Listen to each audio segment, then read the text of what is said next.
You're still carrying it, aren't you? That moment, that person, that phase of your life. You replay it over and over, almost as if holding on to it keeps it alive or keeps you whole.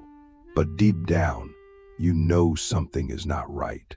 You know that your hands are full of the past, and because of that, they cannot hold the present. You know letting go is the only way forward, yet some part of you resists, clings, refuses. Why? There are people who can move on quickly, effortlessly shedding emotional weight like water off their skin. And then there are people like us, the ones who can't let go, not because we are weak, not because we crave suffering, but because something inside us believes that letting go means losing a part of who we are. That if we release what hurt us, or who left us, or what we lost, we also lose meaning. We lose identity. We lose the only story we've ever known. And so we hold on not for comfort, but for survival. This is the psychology of people who can't let go. And it runs deeper than memory. It is rooted in attachment, in trauma, in fear, in love, in the illusion of permanence. We are not just holding on to people or moments, we are holding on to versions of ourselves that we don't know how to live without. That heartbreak, that betrayal, that lost dream, it became part of our structure. It shaped the way we see the world. And now, if we let it go, we fear we might collapse. But what if the collapse is necessary? What if the self you are defending is the very self that is keeping you stuck? As the philosopher Heraclitus said, "No man ever steps in the same river twice, for it is not the same river, and he is not the same man." What if letting go is not a loss, but a return to the flow, a return to the now? A return to yourself, not the wounded self, but the whole one waiting beneath the pain. You may have noticed that the more you try to forget, the more it stays. That's because the mind doesn't understand let go as an action. It understands integration. It understands when you face what you're holding with presence instead of resistance. So the key isn't forgetting. The key is seeing it clearly, fully, compassionately until it no longer controls you. Until it becomes what it was always meant to be. A chapter, not the whole book. Let's go deeper. Why do we hold on to what hurts us? In many cases, it's because the pain gave us identity. We said, "This is who I am now." The one who was abandoned, the one who failed, the one who lost everything. And that identity, even if painful, gives us structure. It gives us a narrative. But narratives can become prisons. We start to live inside a story that no longer serves us. And every time we try to rewrite it, fear pulls us back. Click subscribe to this channel to get more profound insights. This fear is not irrational. It's ancient. It's biological. Our brains are wired to seek continuity and predictability. Change feels like death. Letting go feels like death, because we are wired to associate the unknown with danger. But real growth, real transformation requires stepping into that unknown. As Lao Tzu wrote, "When I let go of what I am, I become what I might be." So what exactly are we afraid of losing? Is it the memory, the love, the pain? Or is it the illusion of control? Many of us hold on because we believe that by doing so, we are preserving something sacred. But in truth, we are often just preserving our own suffering. We think that letting go means betrayal of the past, betrayal of the love we once felt, even betrayal of ourselves. But what if letting go is the highest form of loyalty? Loyalty to life, loyalty to evolution, loyalty to truth. Here's the mystical moment you've been waiting for. What if the reason you can't let go is because you haven't felt it fully yet? Not just intellectually acknowledged it, but felt it in your bones. Grief, anger, love, regret, nostalgia, all of it. The emotions we resist don't go away, they go inward. They become anxiety, depression, numbness. They live in the body waiting to be witnessed. Letting go starts the moment you stop avoiding. But there's more. Sometimes we can't let go because we are still waiting for a different ending. Closure, validation, an apology, a reunion, a rewrite of the past. And so we hold on, hoping reality will change. But life doesn't work that way. Closure is not something others give us. It is something we create. It is the moment we accept that we may never get what we wanted, but we are still allowed to move forward, still allowed to heal, still allowed to be whole. Now ask yourself this: what are you still waiting for that is keeping you from moving on? Who are you still hoping will make it right? What version of the past are you still trying to resurrect? And if you knew none of that was ever coming, what would you do differently today? This is the deep question, the one that cracks the shell. Because sometimes it's not about what happened. It's about what we're still hoping will happen. Let's now look at the opposite of letting go. Clinging. Clinging is not love. Clinging is fear dressed as devotion. It says, if I don't hold on, I will disappear. But the truth is, the longer we cling, the more we disappear into what's gone. We stop living. We become ghosts in our own lives, haunted not by the past, but by our refusal to accept that it's over. Letting go, then, is not abandonment. It is resurrection. It is the act of choosing life again. But we need courage. And courage is not the absence of fear, it is the choice to act in spite of it. Letting go requires grieving. And grief is not weakness. It is the sacred process of release. It is the fire that burns away illusion, leaving only what is real. As Rumi wrote, try not to resist the changes that come your way. Instead, let life live through you. What would happen if you stopped resisting? Here is a practical truth. You don't let go all at once. You let go in layers. You let go in conversations you no longer initiate, in memories you no longer feed, in stories you no longer tell, in identities you no longer wear. And one day you wake up and realize it's lighter. You're lighter, not because the past vanished, but because it no longer defines you. There is something profoundly spiritual about letting go. It is the ultimate surrender.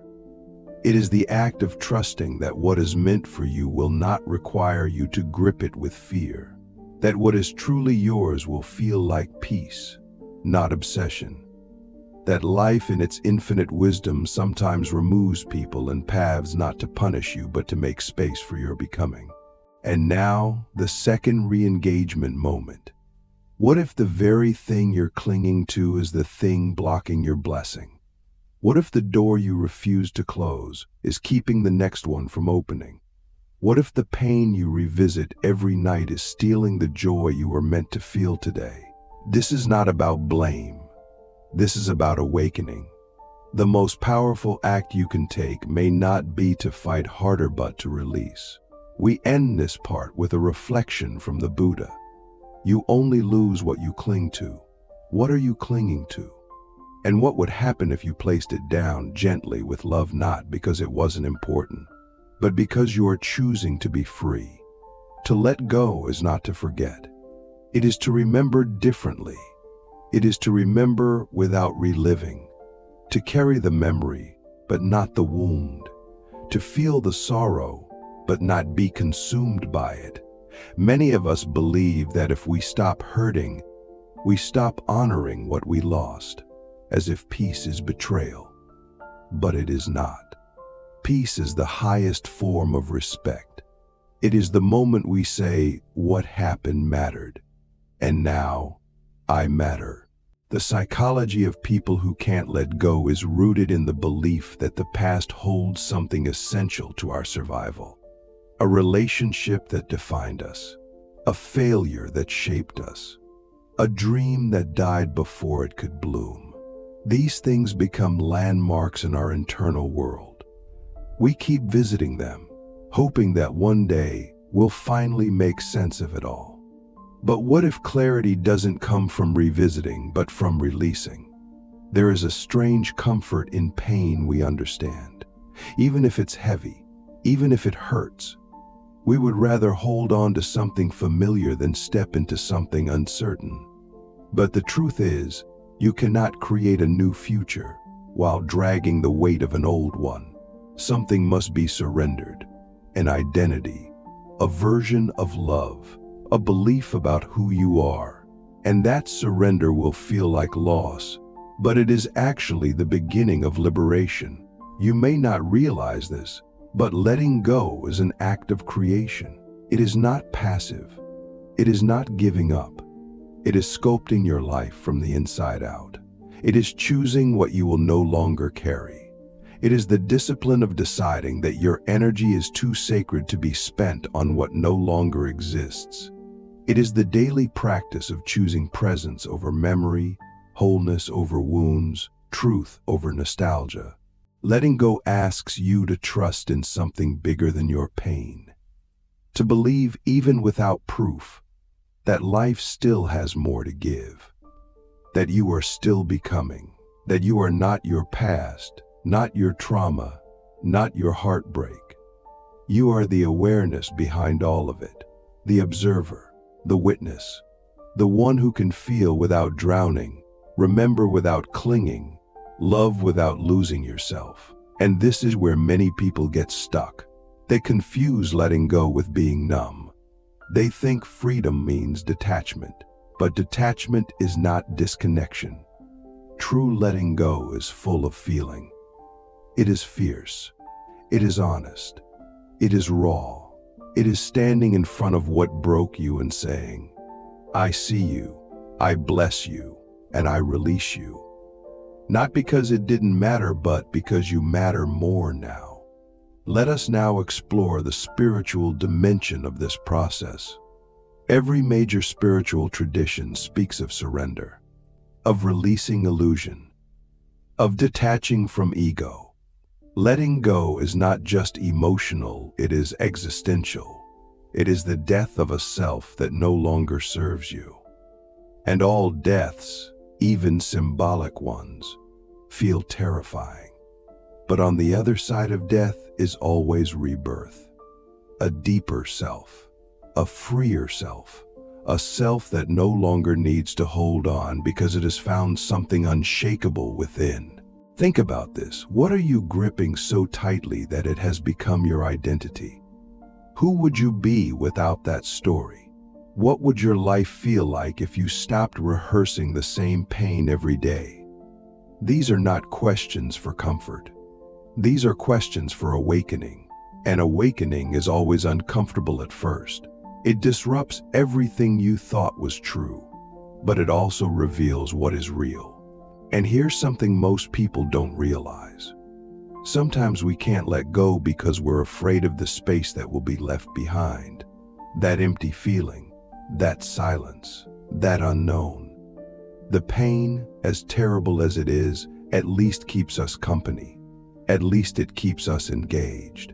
But emptiness is not something to fear. It is the womb of transformation. From emptiness comes creation. From silence comes wisdom.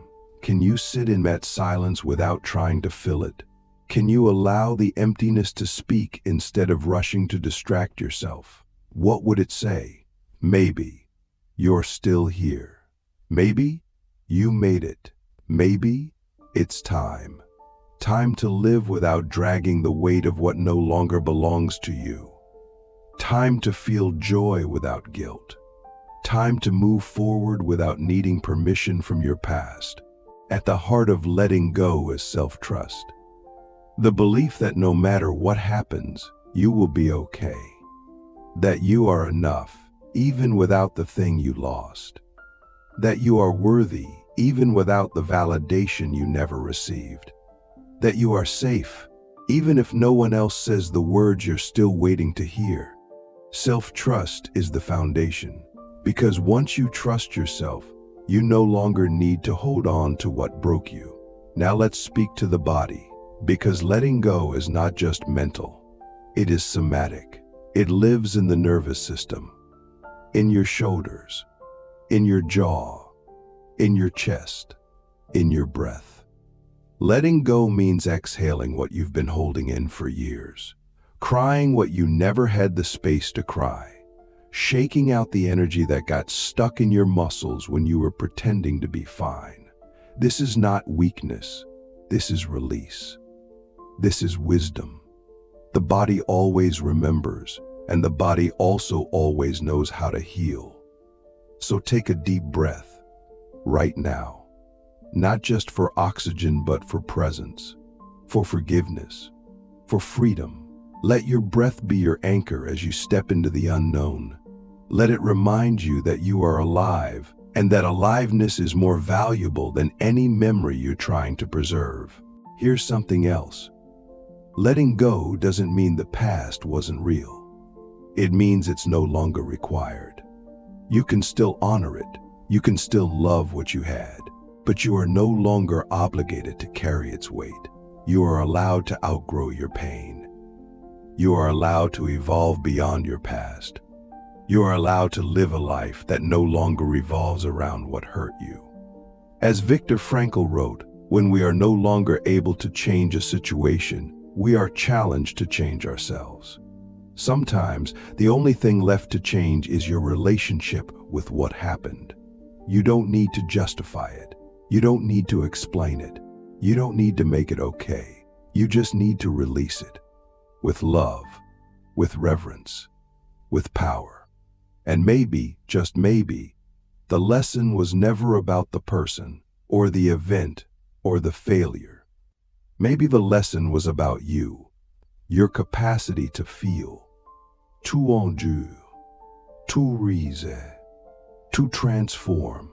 To love again even after loss, to hope again even after heartbreak, to trust again even after betrayal. That is the real letting go, not of the past, but of who you thought you had to be because of it. We end with a question, one that only you can answer. What would your life look like if you stopped holding on? Not in theory, not in the future, but right now, today. What would change? Who would you become? And are you willing to find out? This is the psychology of people who can't let go. And it is not a flaw. It is a calling. A sacred invitation to return to yourself again and again until you realize you never needed to hold on to be whole. You were whole all along.